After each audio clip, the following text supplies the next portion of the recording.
What's up, everybody? Domovex here, near mid condition project manager and comic releases assistant editor, and we've got the first comic book related episode. And when I mean comic book, I mean like actual comic books, like not anything else of the realm. I'm talking about straight from the page. And if you guys cannot believe this was Drew Morgan's first comic book that he read from front to back without any stops, and I think he had a pretty good time with it. I had a fantastic time. I really enjoyed this. This was, again, like Dom just said, this was my introduction to comics, really. And I've seen panels, and I will talk about this, but most of my knowledge from this is our comics is from the MCU and the movies that I've seen, and from things that I've seen on Reddit through various subreddits. So actually reading through a comic front to back, and not just a comic, but a volume, right? Like a whole collection, a complete story, was very enjoyable. And seeing how some of the characters I have voices for in my head because of the MCU, and some of them I don't. So I have to kind of make those. And then also reading the dialogue, reading what characters are saying, and then seeing what their facial expressions are or what they're doing while they're saying it. It's a different medium than anything else, really, and I think that makes it really enjoyable. So I had a great time. No, for sure. And it's part of the bit of the osmosis that we also talked about in this episode that I know that you and I have definitely experienced, and we talked about that in this episode. But also for you, like I wanted to see what your take on it was, because obviously you have a degree in an arts related major, so getting to see someone who actually specializes in that field and talk about it was pretty cool to see as well. Yeah, for those of you who don't know, I have a master's degree in communication, but my specialty is in like rhetoric, and a lot of rhetoric is visual. So I pay close attention to it. My master's thesis was on God of War 2018, and a lot of that is playing. There's dialogue, of course, but a lot of it's the imagery. And so something I really liked was reading and also seeing what is happening and what the artist, like the not just the writer, but the illustrator wants you to see. But then also, the tandem that they are together, right? Because it is like whether the artist, because there's different artists, but whether the artist is one person or the other, seeing the story that they've kind of like crafted together with the author is really cool.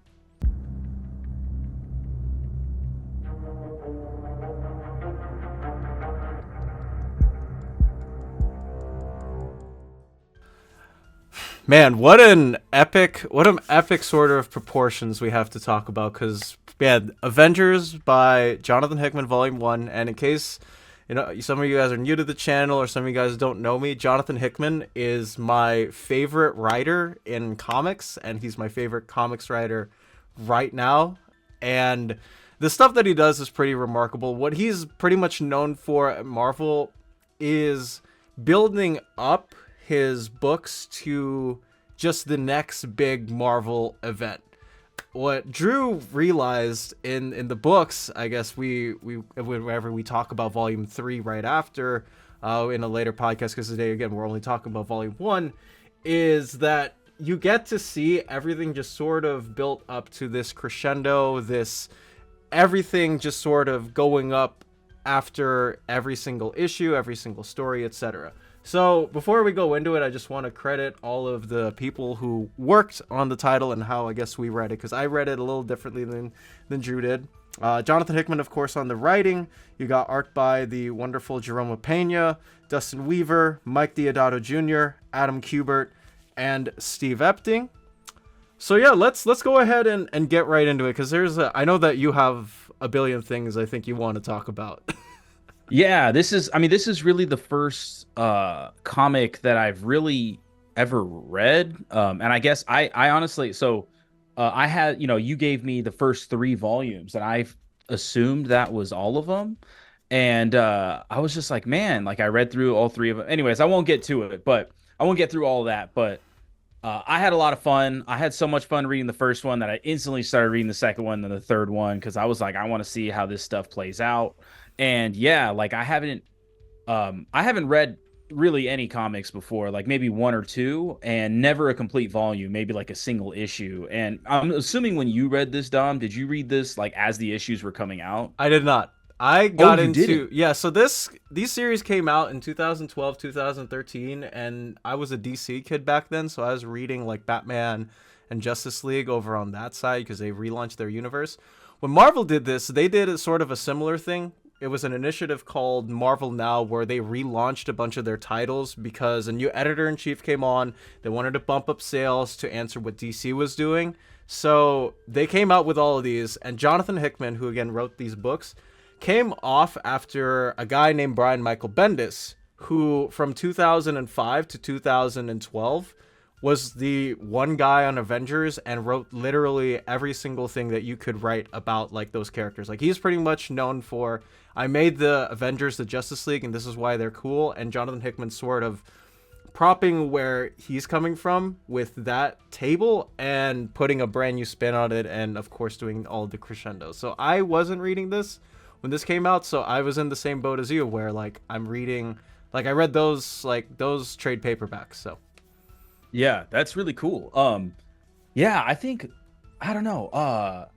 There was a lot going on here, obviously. Like my experience with Marvel is pretty much exclusively through the MCU prior to reading this comic. Of course, like I watched like the OG Blade movies and you know the whatever the really bad Ben Affleck Daredevil and stuff like that.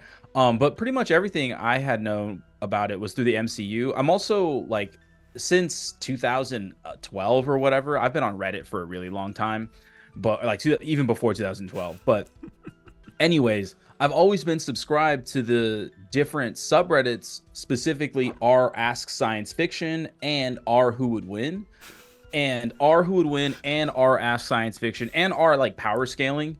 Those are all subreddits that have a lot of comic book stuff in it, and a lot of it too is shifted a lot towards like manga and anime type stuff. But I remember reading about characters like Hyperion and a bunch of just a bunch of other people and thinking, man, I've never ever heard of these Marvel characters. Like I don't know who these are, but finally getting to see them in action. Man, I really gotta. I have the first one with me. I really gotta like. I'll flip through it because I don't want to like talk about anything in volume two because I literally read them back to back. I was just like, oh, I closed one book and then grabbed the second one. I was like, all right, let's get started on this next one. But so anyways, I just need to. I don't want to spoil anything, but it was really cool seeing yeah, like I guess crescendo is the way to do it, and like the comic book storytelling, like I haven't experienced that before. There's a lot of something happens and then 7 days or 1 week earlier, or this is Necropolis now, and stuff like that, right? And like it really makes me appreciate some of the little things that the MCU does more, because there are some things that they do to which are clearly like a homage to comic books, and I see that now. But like as a viewer without any comic book knowledge, I kind of just like, I maybe took those things for granted.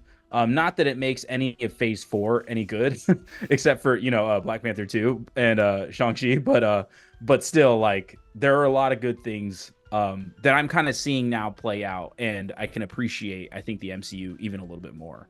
no, for sure. Like, did you expect that in this comic book that you would be introduced to the incursions at all? Were you? No, I was like, oh, this is the Doctor Strange Multiverse of Madness stuff. But here's the thing, because like in these comics now, I'm seeing storylines from some of like Infinity War and stuff, and now I'm like, I guess spoilers, but I'm kind of interested to see how the MCU moves forward, because they're clearly adapting some of the things from this storyline, but not but in different sort of like at different time intervals. And so I'm super interested. But I think one of the things that stuck out to me the most is how well adapted the MCU characters are for a lot of them. I think Captain America, I mean, to be fair, Chris Evans is Captain America. I love him as Captain America. And reading these comics, I was like, man, dude, like I am like reading whatever Captain America says in Chris Evans' voice. Because that's just how I know of Captain America. And I thought I don't know. There are a lot of good things. Obviously, a lot of good things in this, but it just makes me appreciate the MCU more, but also appreciate comics more.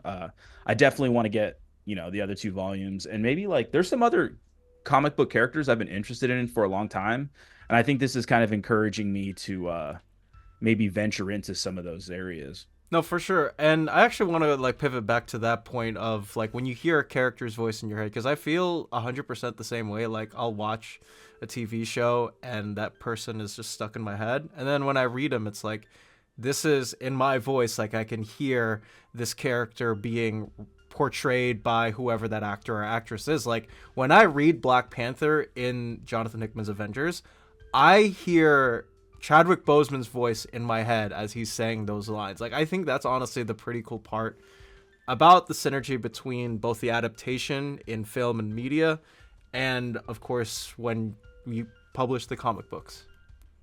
Yeah, that's it's funny. And, same thing, but I was thinking because you have Wolverine on your background right now, and all I was thinking is, what's funny whenever I was reading something from Wolverine, it was not in Hugh Jackman's voice. It was in the OG X-Men series Mm-hmm. voice, the really gruff kind Mm-hmm. of Yep. like voice, and that's exactly how I pictured Wolverine. But anyways, um. I guess before we get more into it, do you want to do like a little plot summary of volume 1, and then we can go into like the rest of the things Yeah, we're no, getting into? absolutely. And I actually want to also point out, because I think this is so. This I think I don't know if you know this fact, but if you look on the back of your book, it says collecting, right? It says the collecting, and then those issues are Yeah, I saw that. I on did the see this. bottom, right? So here's the thing. So Avengers had two books coming out at the time by both written by Jonathan Hickman. You have Avengers, which is your core main title, your big splash, bombastic action, world building, the whole like Avengers universe. Like that's it's sprawling from this book. And alongside it came New Avengers, which didn't come out as often because there are less issues of it, but it's the soap opera melodrama of the cabal, uh the Illuminati, etc. And I honestly think it's honestly pretty cool to see one guy write two books at the same time that sort of intertwine along with each other and that work off well to the point where you can read a collection like that and be completely satisfied reading both titles. Yeah, I thought that I didn't really know much about the Illuminati. I'd kind of seen them on the subreddit and seen them talk about it. I'd also seen a lot of hype about Black Bolt. And I just really didn't get it. I was like, what? So he yells really loud? I don't understand. But he's really cool. I think he's a really cool, well done character. And the Illuminati was also really interesting to me. Like that was something that I wasn't really interested in. I think one of the reasons that I was kind of like before reading this comic was turned off to the Illuminati, I think is literally the name. I think the name kind of turned me off to it because all I was thinking is like I was like, "Oh great, here we are. We're going to play on like these, the conspiracy theory type people that like cuz I know people that genuinely believe in like the Illuminati like today, and Mm-hmm. I'm just like, okay, like if we won't get into it, but I was just like, oh God, okay. But no, it's done really well, and there were, yeah, I don't know, there was just a lot of I saw that on the back what you're talking about, like the different collections of comics, right? That it lists, and I was like, oh, that's interesting. I wonder how they did that. But hearing you explain it, it makes a lot of sense that he authored both of them, and that's why their stories are obviously so intertwined The together. coolest part too is that Marvel has like their own department where they decide which issues and which whatever goes into which collection. The cool thing is that Jonathan Hickman is like he is allowed by Marvel to tell them, please put my books printed out in this order, in this sequential manner. And not many other creators, if at all, actually have that freedom to do it. So this Mm. is like 100% mapped by him. It's in the order that he wants you to read it in. Whereas, like, for some other books, it might be thrown in squabbly all over the place where it's like, oh, it's not by that creator, so it doesn't make sense to the reading order. But that's another cool fact that I thought you'd find pretty cool. Yeah, is he like a obviously I don't know much about his uh I don't know what to call it, not filmography, but like his work, right? Mhm. And so I'm wondering, like, has it always been like that, or did he have to earn that type of He sort of position? had to earn it. That makes Yeah, sense. he had to work because yeah, he was found by Marvel. He was doing some indie like independent projects over with some other smaller companies, and the guy who was writing Avengers, right, Brian Michael Bendis, saw him or saw some of his work. Was like, hey, we got to get this guy over to Marvel. He's like pretty good, and he was doing both writing and drawing because Mm. Hickman has a he has a degree in architecture and architecture design at anyways, that's besides the point. Um, so so Bendis told him, "Hey, like you're really good at writing. You should just drop the drawing shtick and just stick with writing." And since then, it's been that. And he also does a lot of the graphic designs in this book too, because again, architecture, and that's just his forte. But yeah, he had to work his way up. He went from writing like Nick Fury and his stuff in a book called Secret Warriors, which was a super small title back then, not anymore. But he had to work his way up from that too. Like the guy wrote Secret Wars back 8 years ago, so yeah, I mean he's earned it. No, that's awesome. Yeah, I mean, it makes sense that he would have to earn it because I was just like, but the storyline is pretty cool. Like he was just like, because I feel like a lot of people that I don't know. I remember growing up when I was 13 or whatever, I had friends that wanted to get into like comic book style art, and there were specific art like teachers that would teach you sort of comic book style stuff. And so it's just interesting how someone can. I mean, it's cool that he has a degree in architecture. So does one of my favorite football players, Mm. Andrew Luck. He's an architecture degree. I think he's Um, also summa cum laude, right? Andrew Luck. Yeah, I believe I so. don't know what he probably did. I mean, by all accounts, that guy was like a genius. So I have my one of my friends. He gave me maybe on a football show. I'll show it. But he gave me a mint condition Andrew Luck rookie card. Oh, that's cool, It's rated 10 out of 10 by PSA. man. But yeah, so it's so sick, dude. Yeah.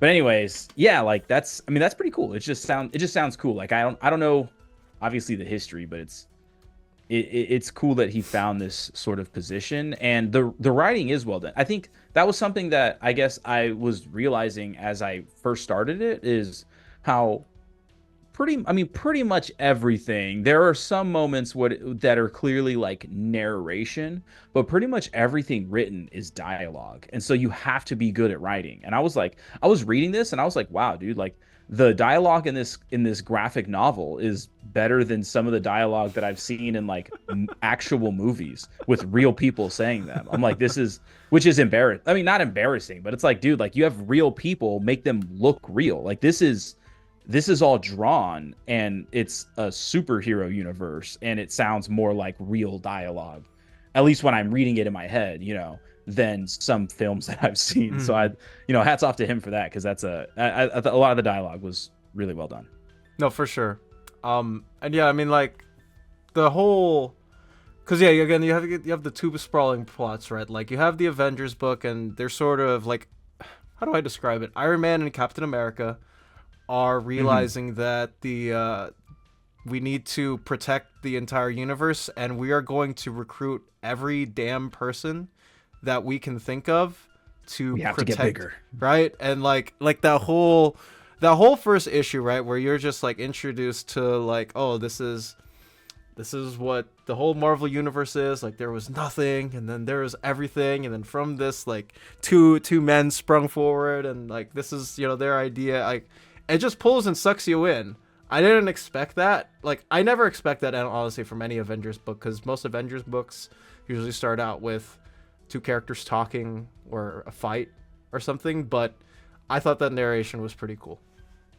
Yeah, it's definitely it kind of it sets the picture for like what we're looking at, right? Like it implies that there's going to be, to me at least, some sort of universal sort of threat, I Mm-hmm. guess. I guess you could call it. Like obviously I know this is a graphic novel, so I assume there's going to be some sort of like antagonist, bad guy, whatever. And so when it starts with talking about like the beginning of the universe, it makes me think instantly, oh, this is and rightfully so. I feel like if it's an Avengers title or you're like, gathering all these great mighty heroes, there should be some sort of like huge threat. And so that's kind of what I was getting from it. But obviously, like I knew a little bit because I mean I see the images of like the other ones, and I kind of know an idea. Like obviously Thanos is on the cover of the third volume, so I kind of knew, that would get into it and stuff like that. But yeah, so there were like the way it starts, I think, sets the tone very well. And then obviously in the very beginning, like the very beginning, we have uh Black Swan pretty much showing up and killing some Wakandans, and like we see her destroy an Earth. So like at that point, I'm like, oh, this is like something. It's like something crazy is going down, you know. And obviously, like we kind of already mentioned it, but yeah, these are the incursions that are happening, and we see those in the MCU with Multiverse of Madness. So I'm interested to see. Again, I'm interested to see how the MCU plays out, and if they do more of the incursion stuff. I would imagine they do. But yeah, I don't know.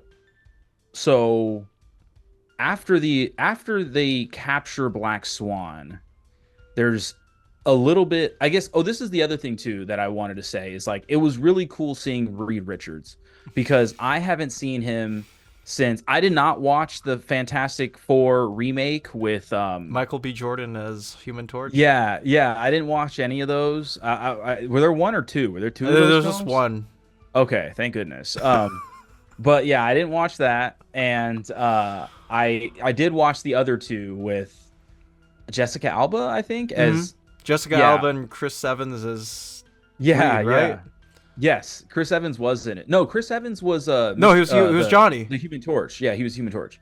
But I did watch those, and so it was really cool seeing Mr. Fantastic again, like Reed Richards. Like that was really cool because I mean it's just cool seeing like, and then when you like there are some points where you see Tony Stark, Reed Richards, and Bruce Banner all in a room together, and I'm like, man, dude, and Beast, Hmm. from X-Men, and I'm like, man, dude, can we get these four geniuses on screen together? Like that'd be so sick.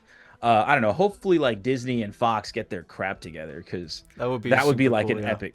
Yeah, it'd be epic, man. Like this would, I don't know. It'd be super cool. I To add to the Reed Richards thing. The first one is that Hickman had literally just finished Fantastic Four before he got on Avengers. So I think his inclusion in New Avengers was bound to happen.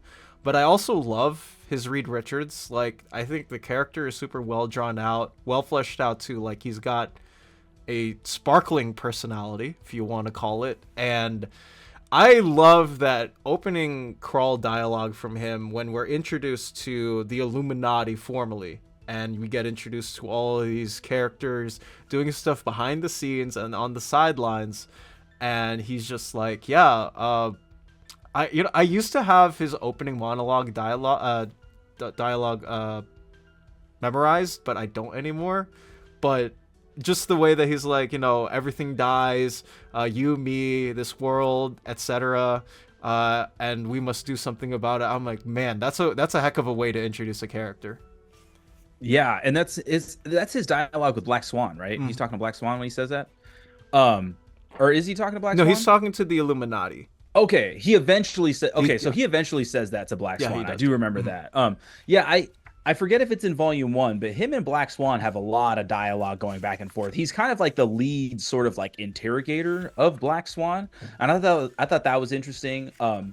It For a moment it seemed like, maybe I'm misinterpreting it, but for a moment it seemed like there might have been like some romantic tension. I don't know, like on screen, if they have this on screen, I feel like there will absolutely be some romantic tension, but I don't know enough about Reed Richards and uh Sue Storm. I guess I would assume they're like a partnership. They're Are they? married. I don't.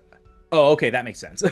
But yeah, I don't know. I like, to me, I was like, But yeah, what happens? Okay, so remind me, what happens after Reed Richards sort of interrogates her? I'm trying to remember exactly the plot of Volume One because again, I have Thanos imprinted in my mind right now and the builders and stuff like that. I mean, So I don't blame you because most of that first volume, like we for the New Avengers part, anyways, right? We're all introduced to the Illuminati, and they get they get the notification of, hey, a world is getting destroyed. We need to stop it, right? So they all go on this rogue planet that Galactus is destroying, and they're like, yeah, we have to stop this because this is gonna, cause the end of the universe. They fight Thane, right? The not the Thanos guy, but he kind of looks like him in terms Yeah, of like, that's no, that's not Thane. Thane is Thanos' son. The not Thane. I'm sorry, Terrax. Terrax the Yeah, Destroyer. Terrax. Yeah, when I saw him, I was like, is this like a different universe as Thanos? Like I realized after that he's a Herald of Galactus, of which the only reason I know what a Herald is, again, is because of Reddit. But yeah, no, he did very much look like Thanos. I was like that, and I literally thought, is this like just a different universe as Thanos? Because obviously the incursions and stuff like that. But go ahead, sorry. But no, like we get to see the whole fight between all of them, and they all get blown to bits.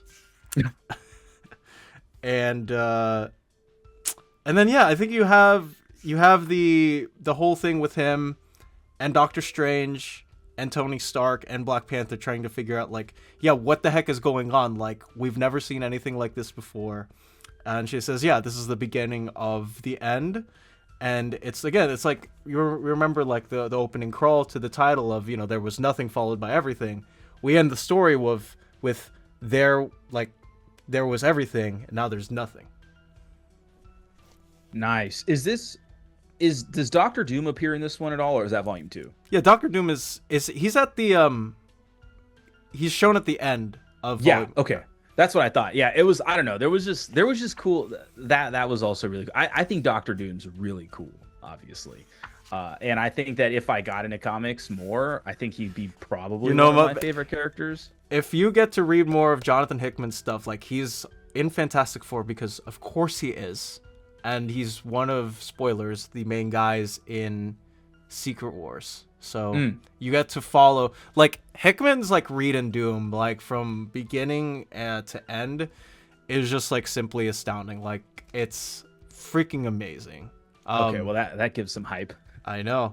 Yeah, like I love Reed. I also like, you know what? This comic also made me realize like how somewhat douchey Tony Stark is as a character, because like you get to see like, oh, he's like recruiting people in the regular Avengers, right, with Steve Rogers, but then like on the side he's sort of like, are you sure like about this, guys? He's not like 100% on board with everything. It's just a nice stark, no pun intended, contrast with like the whole rest of the crew, and that's what I've grown to like realize is like, yeah, the guy that we've been rooting for in Avengers isn't like the good all be all end all like in the comics at all, which I find I noticed that. No, I noticed that. It's very clear in these comics that Captain America is the sole leader of the Avengers. Like, he is, or like, obviously he's not the strongest. He's not nearly as strong as so many other people, but like they trust his leadership and his decision making. And I thought that was really cool. And it's like, Tony, obviously he has all these resources. He's a genius by all measures and all these, all these amazing things, but he's not like at the forefront of the comics the entire time, kind of like he is in the Avengers movies. And honestly, I think that's good. I think the Avengers, the MCU films kind of suffer from too much Tony Stark sometimes. Not that like, not that I think he's bad on screen or anything. Obviously, Robert Downey Jr. as Iron Man and Tony Stark is excellent. Like, it's an excellent casting, and he kind of built the MCU because the first Iron Man movie was such a hit. But it is very like, it does get, I get kind of fatigued from like too many Tony Stark quips in all the, and I think and something that caught me off guard here, not off guard, but something that I guess I expected more quippiness from Tony Stark. Although, like, the person who did have lots of quip, anytime he was on a panel was Spider-Man. Spider-Man is just quip after quip after quip, which is hilarious. And it works in these comics because all these characters aren't quip after quip after quip, right? But that was something that kind of, I would say, fatigued me about the MCU, is how, and we talked about this when we covered Phase 4, but how every character is just so quippy, and it's just, it just gets exhausting. It's Is like it, isn't it kind of nice to like get away from that a bit, especially when you've been yeah. overexposed to it? Yeah, the characters in here actually have different personalities. That's how it's supposed to be. Like, why have, 10 characters with different powers or whatever, but they all have the same personality, except for, I would say the only one, though I think that one of the characters that has done the best in the MCU is probably Captain America. Like they Mhm. they do him very well, at least from what I've read in these so far, right? That I mean, they probably did some other ones, but he was the one that stood out to me. While reading the comics, I was like, oh man, this is just like Steve Rogers in the MCU, the Steve Rogers that I'm kind of familiar with. I love Steve in these books, especially too. Like I probably the rooting for him the most, and honestly, like I feel so bad for him because he gets brainwashed at the end of Volume One, right? Like we like Yeah. Namor beats him to a pulp because he is getting accused of you messed everything up by losing all the Infinity Stones, and then next thing you know, they have like this big argument, with the Illuminati and all of them. And Doctor Strange is like, "I'm sorry, Steve, you can't remember any of this that happened. Hmm. We need to set you off aside." And I'm like, man, that stinks. I wouldn't want to be Steve, but I feel bad for him. Yeah, and that was because this was something that I was like, is this going to come up? Obviously, like I read through volume 2, so I know what happens. But this so far through volume 3, like I feel like that hasn't really come back up. Steve is still like kind of the leader, but they did like kind of just exile him from the Illuminati.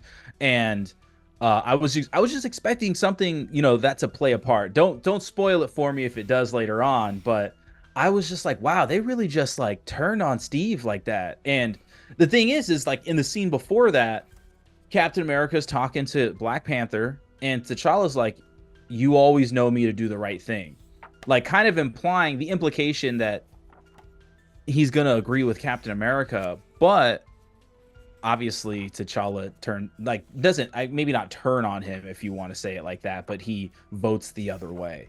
And Doctor Strange does his mind magic, and the next time we see Captain America, I think I don't. Do we see him at the end of at all in the rest of Volume 1, or is that Volume 2 the next time we see him? I think, he's at the end of Volume One because he's fighting the gardeners, and we'll get a chance to Yeah, talk about them in a bit. Because I just love New Avengers. I love the drama so much.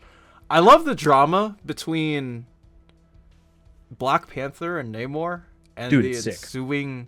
Like, I think that is, there's a lot of great things in the book, but I think that relationship and tension between those two is the best part for me. Like, you've got these two warring kings and Atlantis and Wakanda and them going out. It's ridiculous, but it's so well done. Yeah, I really liked seeing all the different plots and how just because there is a multiversal level threat in this series, there isn't, they don't just all like they don't drop everything on a whim and like all work together equally. Like those personalities, those conflicts, there haven't been resolved. Those and it affects their decision making when talking to each other or working with each other, fighting alongside each other, or in some cases fighting against each other. So I thought that was really cool. It's very different than what I'm used to seeing in the MCU. In the MCU, there's little minor conflicts. Thor and Hulk get into it. They might punch each other or something for fun, but pretty much everyone's always on the same side, and that is something that we haven't seen in the MCU in a I don't know, maybe obviously the format is different, right? The comic book format, it's very easy for them to just be like, "Oh, and now this is happening over here. We can jump to that." But in a movie, it would we're talking like this would be like a 7-hour movie or something. Mhm. And maybe it'd be better for a series, but they'll never do it as a series because that's not going to make them the money. So it's really fun. It's really great being able to enjoy it in the book format. And like I said earlier, the all the writing is pretty much dialogue, and so you really pay attention to the images, to the artwork that is kind of drawn that is drawn to illustrate this, and you get sort of I'm a communication professor. So, we get the verbal delivery with the dialogue, but then we get the nonverbal delivery, or like the nonverbal communication rather, by seeing what they're doing when they're saying it, or like their facial expressions and all that good stuff. No, for sure. I think that's actually one of the biggest and strongest things about the book too, is that the illustrators that Hickman usually gets to work on do a pretty phenomenal job with displaying not only the action, because the action sequences are pretty phenomenal. I mean, to be a comic book artist, you have to have like an eye for that thing, but like he handpicks and gets all of these like different, like for the first volume, right, we have Jerome Pena, who's Filipino, by the way, to Dope. draw Avengers. He had just come off drawing Uncanny X-Force, which is another book that maybe we could do in the future. It's a team that hosts Wolverine, Deadpool, Psylocke, Apocalypse's kid. It's a very fun book. But he was finished with that, so he moved over to Avengers, and then yeah, Steve Epting, who did a like half of a really really long run on Captain America in the early 2000s. So getting to see him in that first volume anyways, like drawing new Avengers, drawing Black Swan, the world's collapsing and disforming and being twisted with all of these different characters and whatnot, it's pretty awesome to see. Yeah, something I noticed was the different art styles. I think in volume one, I didn't notice too much of a difference in the art styles, but when I went from volume one to volume two, then I saw more differences in art styles. I don't know, or there might be different, I could look at it and see, yeah, there are different artists. But I was just like, oh, that's interesting. Like, and I've seen again through Reddit, like what some people will make fun of old maybe 90s artists where they Mm-hmm. just draw like people's proportion, Yeah, especially no, like there's no, a it's Captain America like image. yeah, the big chest, Yeah, it's like what the hell? because it's more But geared to draw in your eyes versus like overall, because that was the whole thing about the 90s, is like over exaggeration. But I love the fact that like mid 2000, like mid 2010s anyways, sort of go back to this like very organic homegrown art style, and also all different, because like the problem I think with Marvel now is that we have a lot of like this. If you look at any Marvel comic that's being published out right now, a lot of them have like the same art style. But I do appreciate that we get some like keyed in differences between, yeah, all of these. Like it looks distinct, and you can tell like, oh, that person drew this or this person drew that, where you're not like confusing yourself between two different arts or whatever it might be. yeah, I don't have that kind of experience. I just haven't seen them enough, but there were like minor things that I mentioned. It was like very minor, especially in volume one. I was like, oh, like the shading looks a little bit different here. I would pick up on little things like that. Or like this character looks not as like, not that they were like skinny, but like maybe like they look more muscular in one what was clearly like one issue versus another issue. And then that's when I'm kind of like, oh, like I understand there are different artists, and that's why they might maybe look a little bit different. But it is cool because I mean that's what art is, right? People put their own sort of renditions. Obviously, when you're doing a one kind of unison story like this, they probably have some boundaries that they have to follow, but they each have their own unique style. As long as it fits, right? As long as it fits the story that Jonathan Hickman is saying, like telling, then the art style works. And I thought that's really cool. That's a really cool, I guess what not a lot of people consider comic books, but like a collaboration, which I Oh, it think is 100% is. awesome. Oh yeah, definitely. I mean, especially when you have, I mean, because a lot of comics have, a different writer and artists. I have seen that a lot, but like when you have a lot of different artists, then it's very clearly a collaboration. No, for sure.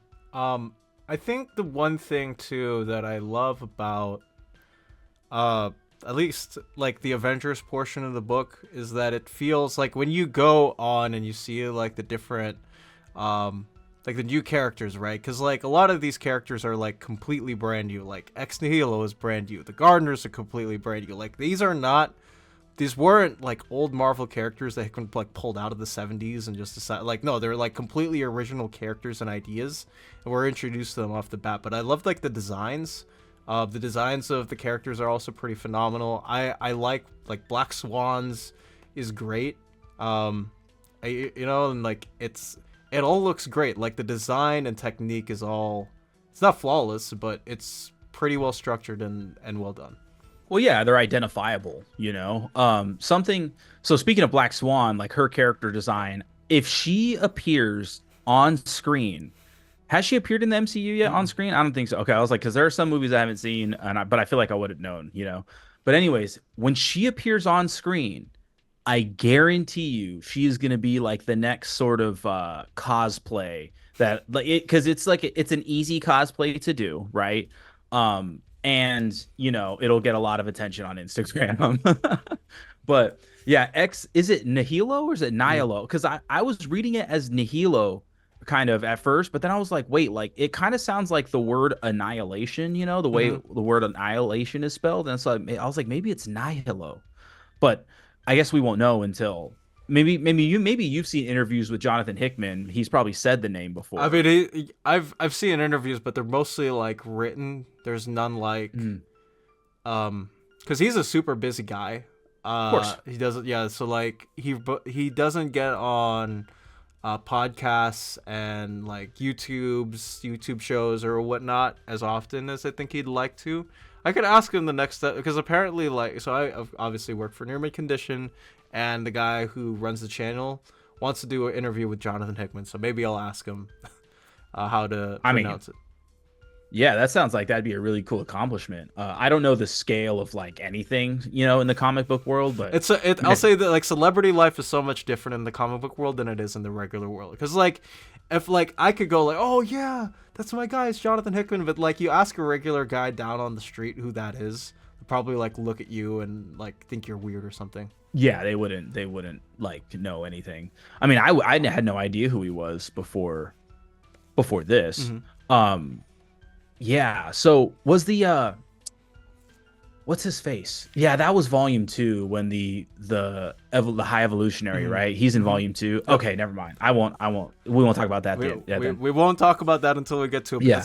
I know what you're talking about. That's such a cool issue. It is. Yeah, it is cool. Maybe like because they're obviously, you know, we have the next like month and a half basically plotted out for episodes, but maybe after, you know what I mean? Like, because these comics are like 10 years old, so there's no rush getting through them, you know. But or like you know, at least talking about them. And I'll probably give it a reread when we do decide to do volume 2 and then 3 and so on. But okay, so this is what I was thinking when I saw Ex Nihilo or Nihilo. I like Nihilo; it sounds cooler. But when I saw him, I was like, man, like it kind of reminds me of the character design of Steppenwolf from the Justice League film. I can see where you're coming from with that. Yeah, and I'm like, did they just like copy it? I think they just copied it, man. Like, because I'm looking at so right now I'm looking on my second monitor, I'm looking at comic book images of Steppenwolf, and honestly I think the comic book design looks way cooler than like the it is the movie. Yeah, 100%.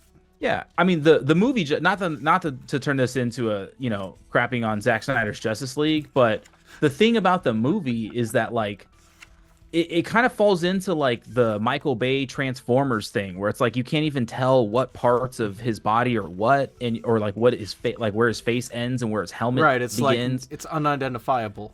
Exactly. But yeah, like Ex Nihilo, I thought he and the other what are they called? Gardeners? The Gardeners. Yeah, I thought their character design was interesting. He's also just a really interesting looking sort of like character. And then of course, is it Abyss or Black Abyss? His sister. Abyss. It's Abyss, right? Yeah, Abyss, yeah. And then I didn't know who like was Mrs. Universe, or is that her name? Mrs. Universe? Captain Universe? Yeah, Captain she was Universe. I'm tempted to say yes, but you know what? Just to fact check myself, I'm going to look because I'm pretty sure she's not, but I will check on that right now. But go ahead. I'm looking right now about like when she was. Oh no, because her first appearance was 1979, so she was not introduced by these comics. But yeah, she was really interesting. I was like, man, like what? I don't know. It was really cool to see her. I'd never really seen anything about her, but seeing some more of the lore play out, especially with Ex Nihilo and Abyss, and what's the robot's name? Epaph or something like that. Ah, man, it's gonna bother me. Dang it. Aleph. Aleph, yeah.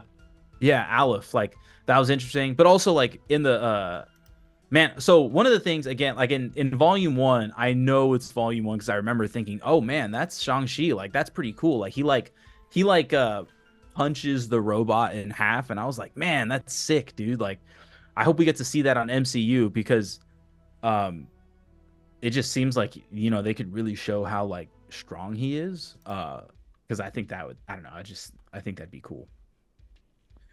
But now also by reading these, I am interested to see where the MCU goes because at the end of Endgame, Captain America, he does his thing where he kind of just retires and grows old, goes back to his time and then dies, I assume. Yep. And I'm kind of wondering how they're going to handle like who is the sort of like serious style leader of the next Avengers film because again, by like like the MCU is obviously taking parts of Jonathan Hickman's Avengers story, and it's putting it's some of it's lining up, some of it they're putting it in different places, and so I'm wondering how they're gonna do because Tony Stark is now dead, and obviously Captain America, which were kind of like the two leaders of the Avengers in the MCU, but they're very much like alive and well throughout the what I've read so far.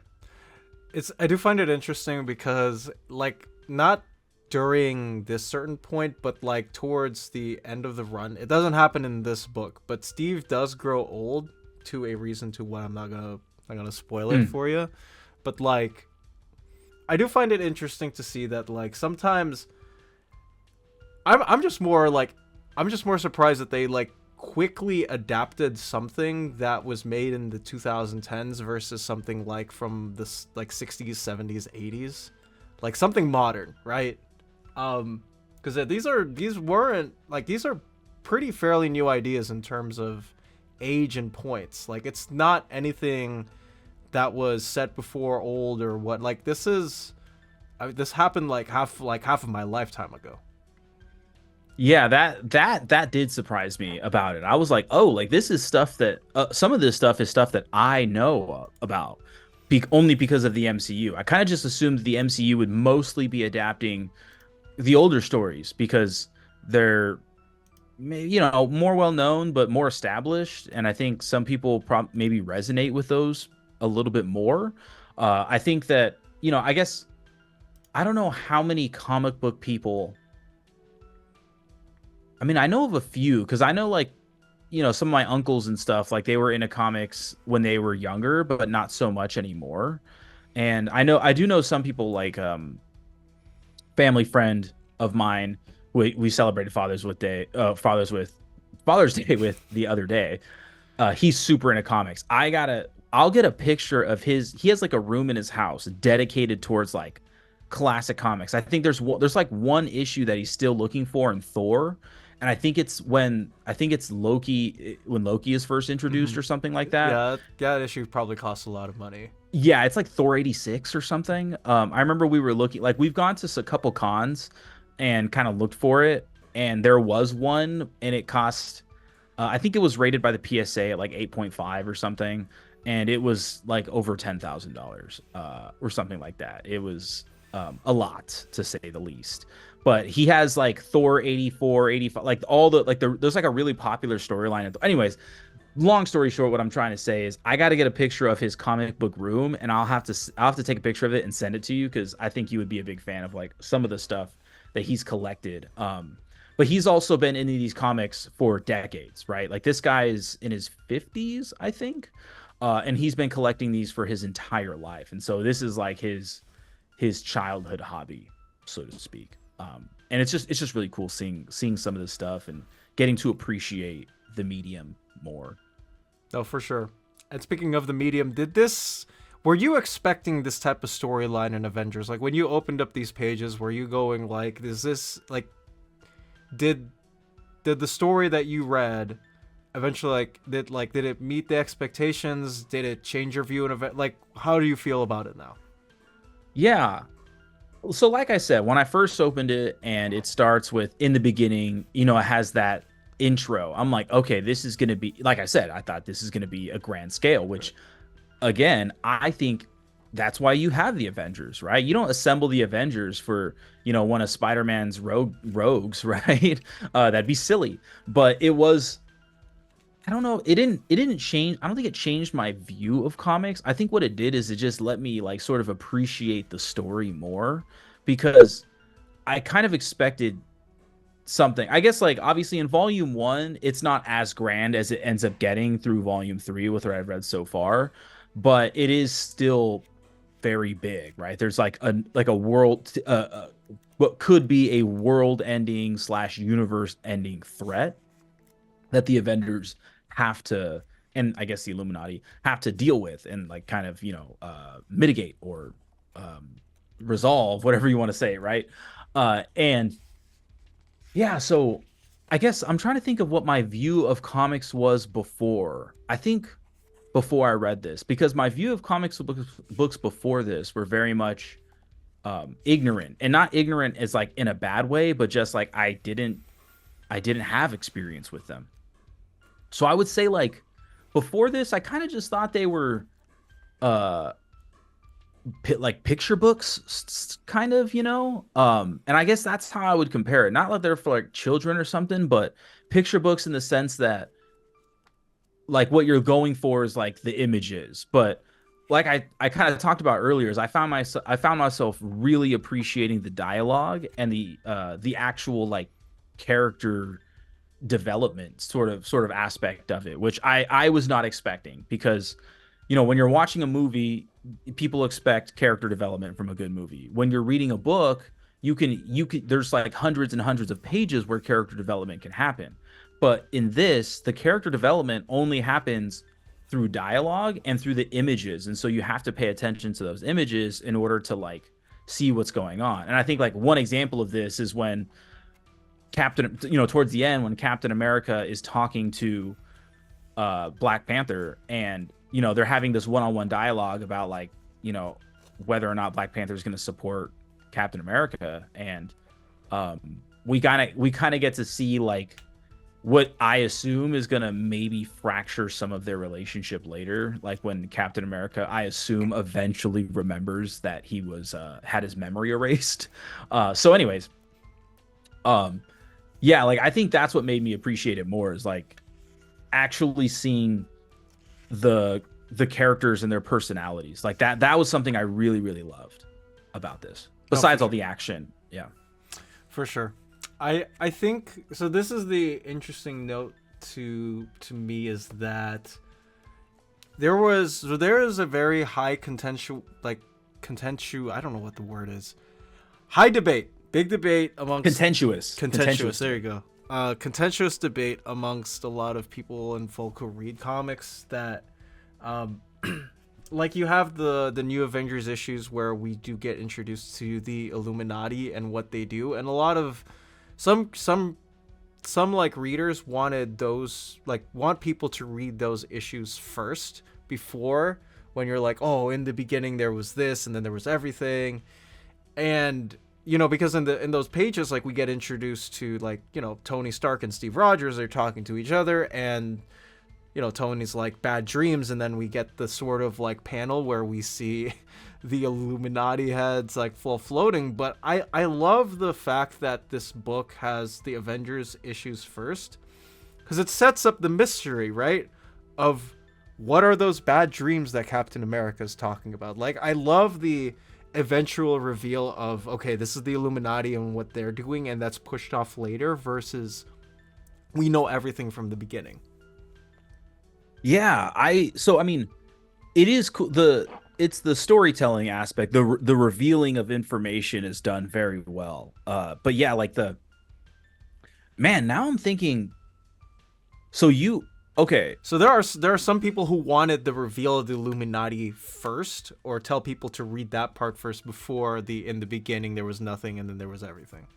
Yeah, like I don't know enough to, I guess, I haven't read other comic books to compare it to, but I will say the way that I read it in how it is in volume 1, it was very understandable. Like I didn't have questions, you know what I mean? I have pretty much no prior comic book experience. Definitely like I didn't read any of the stories that I would assume lead up to these things, you know? Like any individual comics or anything like that. And so I don't have any problem with the way this volume was organized. I think that the story is consumable. I don't know. I wasn't confused.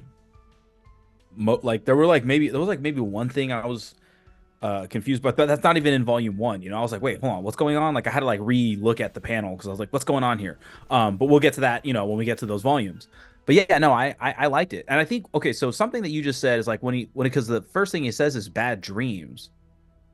I'm now wondering if Captain America has had his like mind erased before. And I'm wondering now if the dreams are just like memory, like fragments of actual memories. And so I'm now seeing that connection. I did not get that connection through my first read through. But now I'm like, oh, this is probably what's like he's probably had his memory erased before. Um, and so obviously don't spoil it for me, but I think that's really cool. Yeah, Like the go ahead, sorry. yeah, no, for sure. Because the one thing I would like to say about comics in general is just that on rereads, they always tend to change your viewpoint. Well, most of the time, anyways. And it usually enhances your read through, right? It's like, oh, like, I don't understand what was happening the first time, but when I read it the second time, I now understand what's happening. I think honestly that's just the cool part about comics, right? I don't this is just me as a student, right? I don't get the same vibes when I read a like prose fiction novel because I'm reading all the words through. But because comics are a dual form of art, right? Not only have the script, but you also have the drawings and the illustrations. That's something I tend to appreciate more on the second time through, where I know it's like, oh, that's something like cool that they did. I like the way that they drew this character, or I like the subtle hint of expression that they put in this like one tiny panel or something like that. Yeah, I agree. I when I read when I read like a novel, a book of of nonfiction, whether it's a fantasy book or something like that, and I've read a couple of them. My fiance is really into fantasy books. I really want to get more into them. I haven't. But one of the ones I was reading, the not the Wise Man's Fear, it's the one before it. It is The Name of the Wind.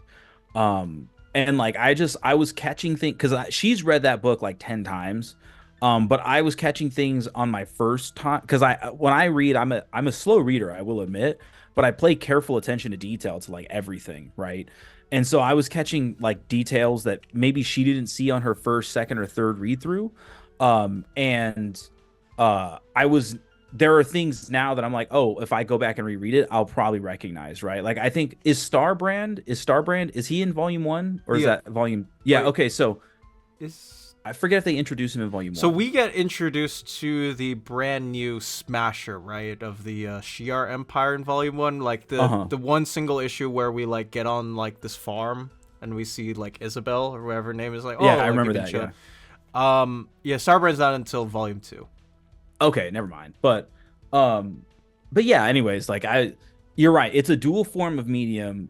The illustrations and the writing, actually, the actual writing slash dialogue, whatever you want to call it, and it's because in the book in a regular book where there's no it's just a regular book, work of prose. Everything is read. You read everything, but in the comics, in a graphic novel, you have to really look at the artwork in order to get what is like half the story. Because if you don't look at the art, like you're not like there's a lot being left out there that you just don't know unless you. I mean, maybe some people really like to imagine a little bit more because obviously like in between each panel that's left up to the imagination, right? Like you can kind of like put panels together and think about how one character gets from there to the next or whatever. But like that I don't know. It's but for the most part, I'm just saying like you have to pay close attention to the illustration, to the artwork in order to get what is probably close to like half the story. Um, which is kind of a fun experience, I would say. Like it's really enjoyable. I like looking at the art. Like, and oh, something that I forgot to mention earlier was like the coloring is so sick. You know, like I love the. I don't know why. Like when these were originally released, were they like black and white, like Mm. the images? No, they're all color. Like all the Hmm. issues. Wow. Like The artists, if I remember correctly, get to keep like some of their original art, and then they resell it for like high value if they need it, or it's like, oh, it's mm, part of my portfolio, or what might not it be. that makes sense. But yeah, I was just like, man, no wonder the price. I was just thinking like no wonder the price of comics because color ink is not cheap and the pages that they have to print these on to like so they last a long time are probably not cheap too. Or cheap either rather, but yeah, like I was really like enjoying the coloring aspect of it and the kind of like the role that that kind of plays. And obviously like Black Swan is a black and white character. Like I was like, man, are they gonna mention like the lack of color? I mean, obviously, I think she has red eyes, but everything else is like her skin's like white. Whatever she's wearing is totally black. I'm wondering like if she's ever on screen, are they gonna show her? I wonder if they're gonna do like a white hair or they're gonna make her blonde or something like that, or like how they're gonna do it. I'm trying to look through it right now. I don't remember if her hair is colored. I think she has black hair, right? Huh. A lot of that book is she's white Where hair. is she? Oh, she does have white hair. Yeah, yeah, yeah. So I'm wondering, okay, like I don't know if they show her on screen. I hope that she has like a white hair, and not like some sort of like blonde. I guess is what I'm hoping for because I think that like the sort of like black and white mysteriousness is kind of interesting. And I think that would be kind of cool to see on screen. I just think it'd be cool to see on screen. No, for sure. Yeah, honestly, man, that you honestly just brought up a really good point in that yeah, the color ink and whatnot for comics, because I think a lot of people like my age anyways, right, who are getting into manga are like, oh, why are American comics not as cheap as manga? I mean, for one, like manga's like this big, whereas you look at, these books, like they're big. They're not small, like at all. Like, they're huge in comparison. And then like on top of that, the paper isn't cheap. Like where Marvel is like portioning it out, whether it's being printed here in the States, like they have like a printer in Kentucky, there's like a printer in Canada or somewhere in the Middle East. Like it's not cheap to reproduce these issues, especially too, like you have to think about like, okay, like Amazon, Barnes and Noble, and all of these other big retailers like all have to be able to sell these books at any given point. And then on top of that, you have the like comic book stores and stuff that they call like the direct market, where it's specifically centered on graphic novels, comic book issues, and etc. So yeah, that's I mean, someone would know, but yeah, that is a really good point. I mean, it was just something that caught my attention, as someone who is kind of diving straight into the comic book thing. Like I don't know how a lot of people start with comics. Maybe they start with a character that's their favorite or something like that, but this was, like I was just like, all right, this is a good story Dom gave me and I'm gonna read these. Again, I really thought we were covering volumes 1 through 3 today. If it was one through um, three, I think we go on. Dude, there's so many things I can talk about, oh yeah. especially like when we get you volume three, because that's the Infinity event, right? Where Hmm. Thanos comes to Earth, and I won't spoil anything about it, but like, I mean, that's just a huge event in and of itself. Like, you have all of the heavy hitters thrown, and all a bunch of brand new characters too. Um, yeah, the end of Volume One, I also do believe it also includes the Mojo World issues, which are originally black and white. The That what conti- issues? the It's the last like 5 or 6 issues of the of that volume where it's, yeah, black and white. It's like, oh, we get to follow Sunspot and Cannonball Oh on, yeah, that's yeah, right. their weird adventure in the Mojo verse.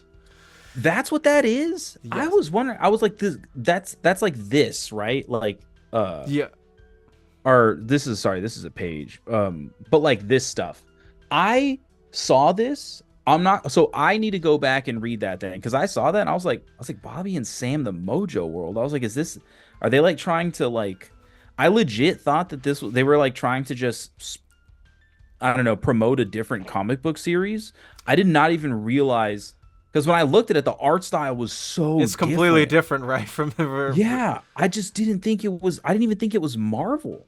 yeah, it's so those two characters, right? They do pop up in volumes 2 and 3 because we are introduced to like they were originally New Mutants slash X Force, but Hickman, when he was a kid slash teenager, really loved those two characters and how they played off of each other.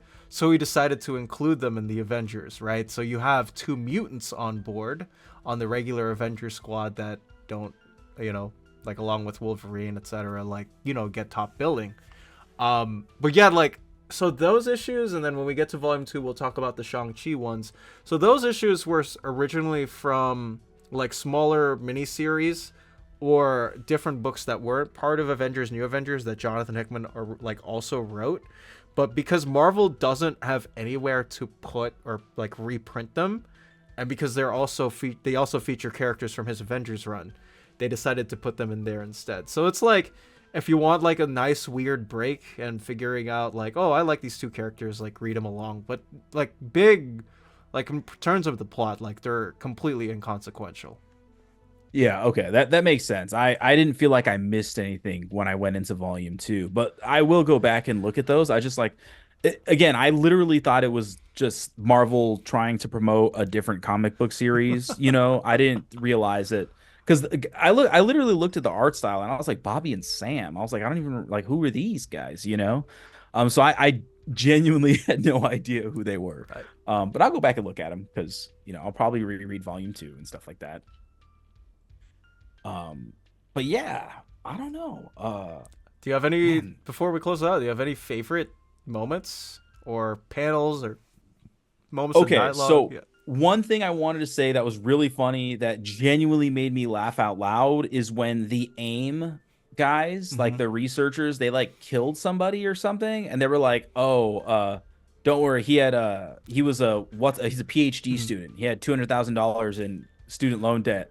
And then one of the guys, and then the other guy says, "Oh, he was better off dead then." Like that genuinely made me laugh. As someone who teaches college students and has student debt, I was like, that's really fun. Like that's That's objectively insane. funny, you know. But so that part I wanted to like highlight, like because those are just they're like nameless, you know, they're just AIM researchers slash engineers. You don't even know if Mm-hmm. those are the same guys that pop up later on in the series. So Mm-hmm. I thought it was funny seeing those guys. Just random dudes who you don't even know if you see them again. They give you a good laugh. I That like was that the they're stupid biggest too. laugh. Like, Yeah, just like, oh, like they're here and like they're completely punchable, or you can like have a good time laughing at them being punched. Like, that's what I yeah. love about them. Is AIM? Are they? Is this their inception? Are they in No, other comics they've before been in this? a lot of comics before, but Hickman was the one who was like, oh, like let me use them in the run. Let me sprawl them up to do so. Like they get their chances later on, as you see. Okay, that makes sense. Because I was like, I didn't know if they were like a new thing either.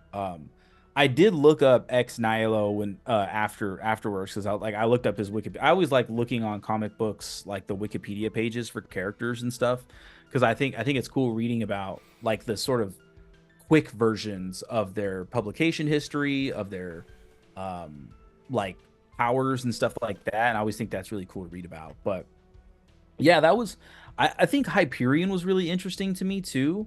Something, you know, and we get more of his backstory later, but I thought it was cool seeing Hyperion. Like he really, you know, he's got the laser vision, he's got flight, he's very much and it sounds very much like he's kind of not powered by the sun, but powered by light or something like that.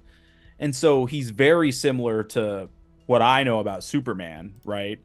Um, but yeah, it was kind of cool. So is Hyperion is Hyperion is technically Marvel's Superman.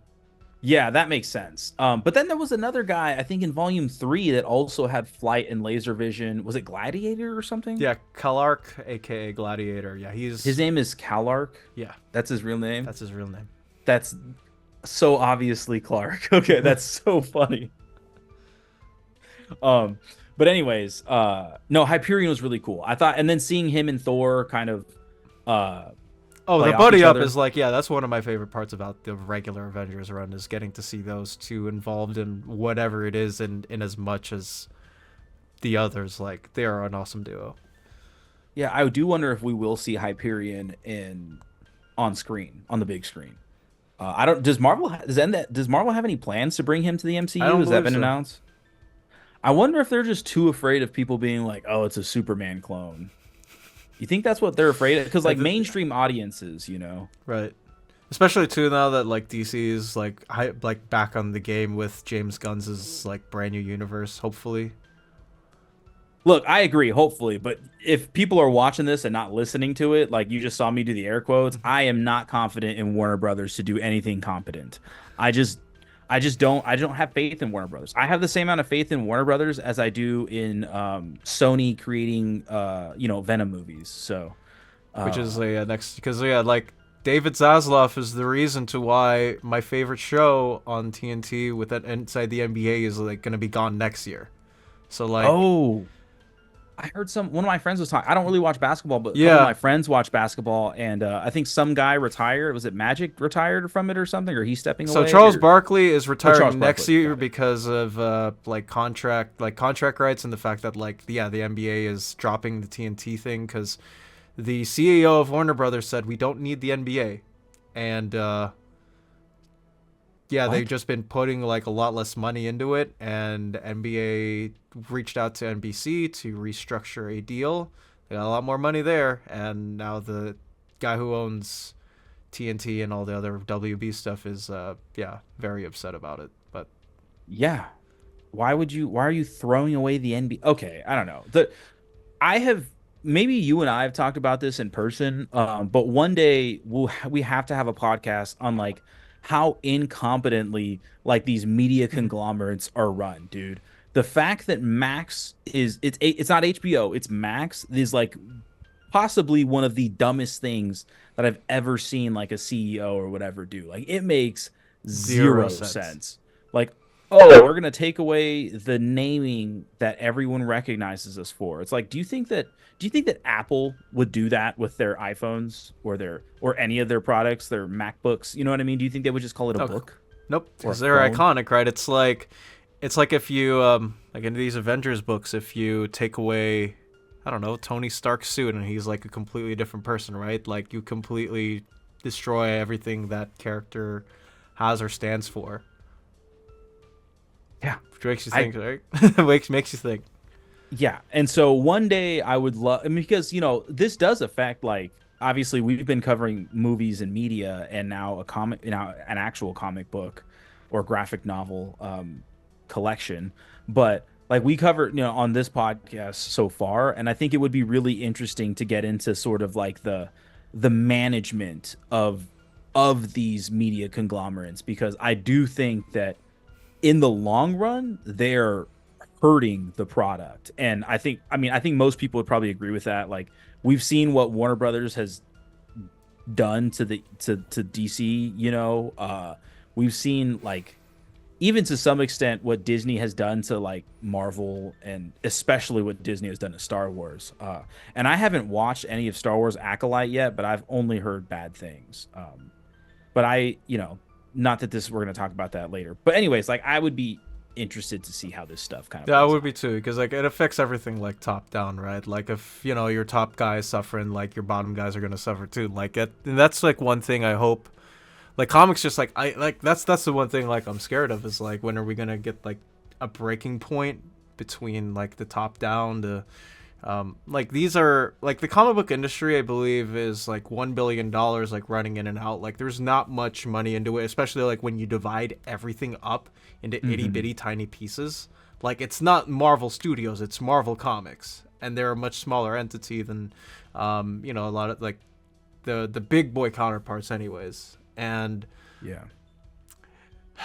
I don't know, man. I want good stories. I'm glad that obviously we read a really good one here. But yeah, I mean, it's something that I would be 100% down to do. But yeah, that I believe is going to do it. Be it for this episode of Two Californian Filipinos. This was super fun. I did not envision like talking like as much like we talked about a good bit in this episode. So I freaking loved it. Yeah, I had a lot of fun. And I am excited when we have a week or whatever where we're like, huh, what are we gonna cover this week? We can easily just pop volume two in there, man. And because I can't wait to talk about volume two and then volume three, of course. But yeah, like it was really fun with my introduction to comic books in general. And I'm wondering now, like, I don't know, I am wondering about my like how I will interact with graphic novels and comics in the future, because another one that I've wanted to read for a long time is Invincible. So maybe I'll get into that as well. But I had a lot of fun with Avengers. What is this? What would this series be called? This just says the complete edition. Yeah, it's Like, just Avengers. it's just Avengers Avengers. by Jonathan Hickman. That's it. Got it. Okay. Well, I had a lot of fun with it, and I loved a lot of the characters. Obviously, people have seen my review. I don't think there's really anything I disliked. I think it's just fantastic. And if I imagine most of the people watching this or listening to it have probably already read what I've read, so we probably didn't spoil anything for them. But if there's any new people like me out there that haven't read these, I definitely say if you're interested at all, it lives up to the hype. Like, give them a read, and you will enjoy it. Like, you will enjoy it, even if you've never read a comic book before, because I really haven't, and I had a lot of fun. For sure. And until next time, you be you. Take care. Have a great rest of the day wherever you are.